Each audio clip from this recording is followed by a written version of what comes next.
Proportional ইলেকশনের যেই প্রস্তাবনা দিয়েছে বাংলাদেশ খেলাফত মজলিস মনে করে সেই প্রস্তাবনার মাধ্যমে আগামীর বাংলাদেশের প্রকৃত জনগণের মতামত এবং জনগণের প্রতিনিধিত্ব নিশ্চিত হতে পারে।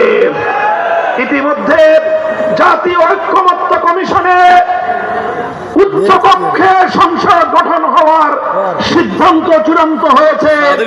আমরা বলতে চাই, যদি উচ্চকক্ষ সংগঠিত হয়, উচ্চকক্ষে পিআর পদ্ধতি, প্রপোর্শনাল রিপ্রেজেন্টেটিভ পদ্ধতিতেই এদেশের জনগণের প্রকৃত প্রতিনিধিত্ব নিশ্চিত করতে হবে।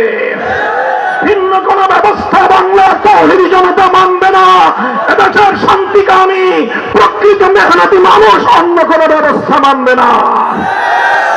সংগ্রামী সাথী ও বন্ধুগণ, বাংলাদেশ খেলাফত মজলিস টেকনাফ থেকে তেতুলিয়া গোটা বাংলাদেশের ৩০০ আসনে রিকশা মার্কা নিয়ে এদেশের ইসলামপন্থীদের স্বাধীনতার পক্ষের মেহনতি মানুষের মুক্তির প্রতীক রিকশা নিয়ে আগামী নির্বাচনে প্রতিদ্বন্দ্বিতার প্রস্তুতি গ্রহণ করেছে।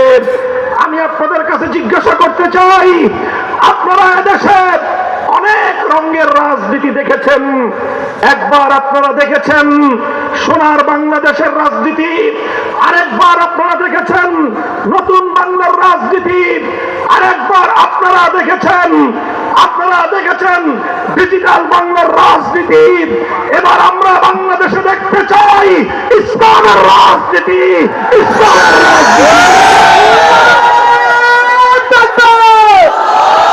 বাংলাদেশ খেলাফত মজলিস জিন্দাবাদ, জিন্দাবাদ।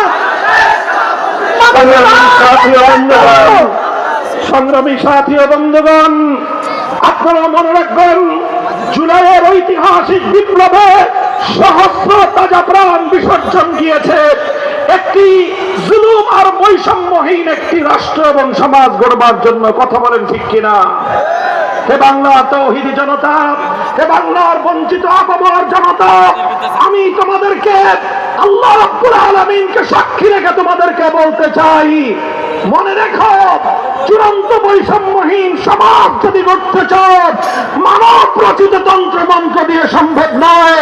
আল্লাহর জমিনে আল্লাহ প্রদত্ত রাজনৈতিক বন্দোবস্ত, খেলাফতের ব্যবস্থা ছাড়া চূড়ান্ত বৈষম্যহীন সমাজ গড়া সম্ভব নয়। আমি বলতে চাই, আগামীর বাংলাদেশ হবে খেলাফতের বাংলাদেশ। আপনারা